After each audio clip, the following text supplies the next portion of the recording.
Selamat pagi pemirsa, apa kabar kalian hari ini? Breaking News kembali hadir menjumpai Anda dengan saya Nada Nabila. Sejumlah informasi aktual, informatif, dan terpercaya kami siapkan untuk Anda. Baik pemirsa, kita masuk ke informasi hari ini mengenai pergeseran tanah yang terjadi di Kabupaten Purwakarta, Jawa Barat. Sejak pertengahan bulan April hingga Juni 2025, bencana alam berupa pergeseran tanah terus meluas dan mengancam ratusan jiwa. Lebih dari 70 rumah rusak, jalan amblas, dan ratusan warga terpaksa untuk mengungsi. Apa penyebab dari bencana ini? Seberapa luas dampaknya? Dan bagaimana cara penanggulangan yang dilakukan oleh pemerintah dan masyarakat? Mari kita bahas secara lengkap dan edukatif dalam video berita kali ini. Peristiwa pergeseran tanah terbaru di Purwakarta, Jawa Barat. Kronologinya sejak akhir April hingga pertengahan Juni 2025, area di Kampung Cigintung, Sukamulya, dan Pasir Munjul, Kecamatan Sukatani, dilanda pergeseran tanah secara berkala. Terjadi pergerakan pada 20 April, 23 April, 19 Mei, 13 Juni, hingga akhir Juni. Luas area terdampak meningkat drastis dari 2 hektar menjadi 10 hektar dengan keliling sekitar 1 km. Kecepatan pergeseran mencapai 20 meter dalam beberapa hari dengan pergerakan susulan setiap 10 menit. Dampak kerusakan yang terjadi yaitu 72 rumah terdampak, termasuk 48 rusak berat atau roboh total. Fasilitas umum dan rumah ibadah juga rusak berat. Ruas jalan utama amblas sehingga mengganggu akses jalan. Jalan penghubung antar kampung tidak bisa dilewati kendaraan roda 2 maupun roda 4. Warga harus berjalan kaki memutar jauh untuk mencapai jalan utama atau fasilitas umum seperti sekolah dan pasar. Jalan desa terlihat bergelombang dan bergeser lebih dari 30 cm. Retakan selebar 5-10 cm melintang sepanjang puluhan meter. Respon dan penanggulangan status tanggap darurat ditetapkan sejak 16 Juni berlaku hingga awal Juli. Evakuasi dan pengungsian 250 warga dipindahkan ke gor desa, kantor desa, dan rumah kerabat. Relokasi mandiri dan terpusat disiapkan, termasuk lahan 1,5 hektar dan bantuan tunai sebesar 10 juta rupiah per kartu keluarga, ditambah 20 juta rupiah untuk desa. Pemerintah pusat turun tangan Menko PMK, BNPB, Kepala PVMBG kunjungi lokasi. BPBD Jabar, Dinas PU, Jasa Marga, dan PVMBG terlibat melakukan kajian teknis dan monitoring. Bantuan kemanusiaan dari Pegadaian, Peruri, Kemensos, Tagana, dan berbagai institusi lokal disalurkan berupa logistik. Infrastruktur akses jalan ditutup sementara, saluran listrik dialihkan, dan tol Cipularang dipantau aman. Edukasi penanggulangan dan mitigasi, pemetaan risiko dan informasi publik PVMBG dan BPBD harap masyarakat waspadai zona kerentanan sedang maupun tinggi. Vegetasi pada lereng, tanam-tanaman berakar kuat seperti pohon, rumput, tegakan, berfungsi menahan permukaan tanah. Pergeseran tanah di Purwakarta merupakan bencana kompleks yang melibatkan faktor geologi, hidrometeorologi, dan tata guna lahan, respon cepat pemerintah, peran aktif masyarakat, serta pendidikan mitigasi menjadi kunci utama mengatasi risiko berulang di masa depan. Itulah informasi lengkap mengenai bencana pergeseran tanah yang terjadi di Purwakarta. Bencana ini menjadi pengingat bagi kita semua akan pentingnya menjaga lingkungan dan meningkatkan kesiapsiagaan terhadap bencana alam.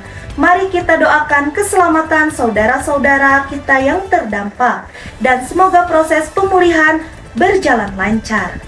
Jangan lupa untuk terus mengikuti informasi dari sumber resmi dan tetap waspada terutama di musim hujan. Terima kasih sudah menonton. Jangan lupa like, share, and subscribe agar kamu tidak ketinggalan video edukatif lainnya. Sampai jumpa di video berikutnya.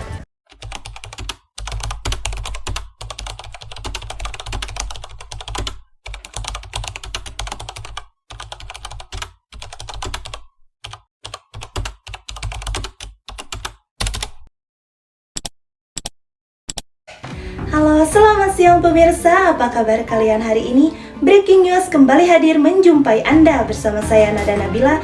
Sejumlah informasi aktual, informatif, dan terpercaya kami sampaikan untuk Anda.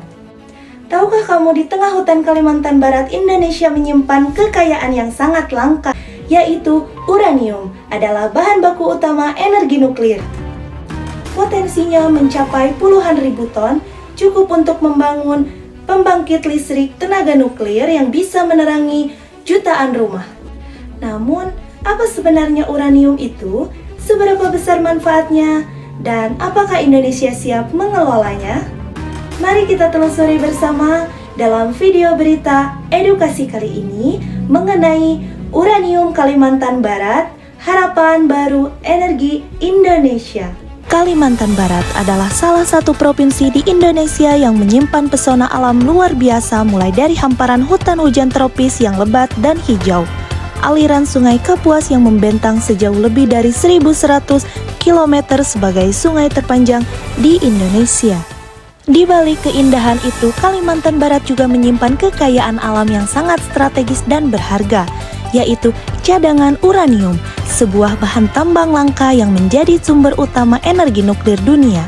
Berdasarkan data terbaru yang dihimpun dari Rencana Umum Penyediaan Tenaga Listrik (RUPTL) PLN 2025 sampai 2034 dan informasi dari Badan Riset dan Inovasi Nasional (BRIN), wilayah Kabupaten Melawi, Kalimantan Barat diperkirakan memiliki potensi uranium sebesar 24.112 ton, menjadikannya salah satu wilayah dengan cadangan uranium terbesar di Indonesia. Uranium yang ditemukan ini sangat penting karena berfungsi sebagai bahan bakar untuk pembangkit listrik tenaga nuklir PLTN yang mampu menghasilkan energi listrik dalam jumlah besar dan bersih tanpa menghasilkan emisi karbon yang tinggi. Strategi dan rencana pengelolaan. Namun, hingga kini uranium Indonesia belum dimanfaatkan secara maksimal. Pemerintah merancang strategi pengelolaan sumber daya ini dengan tetap memperhatikan aspek lingkungan, teknologi, dan keamanan.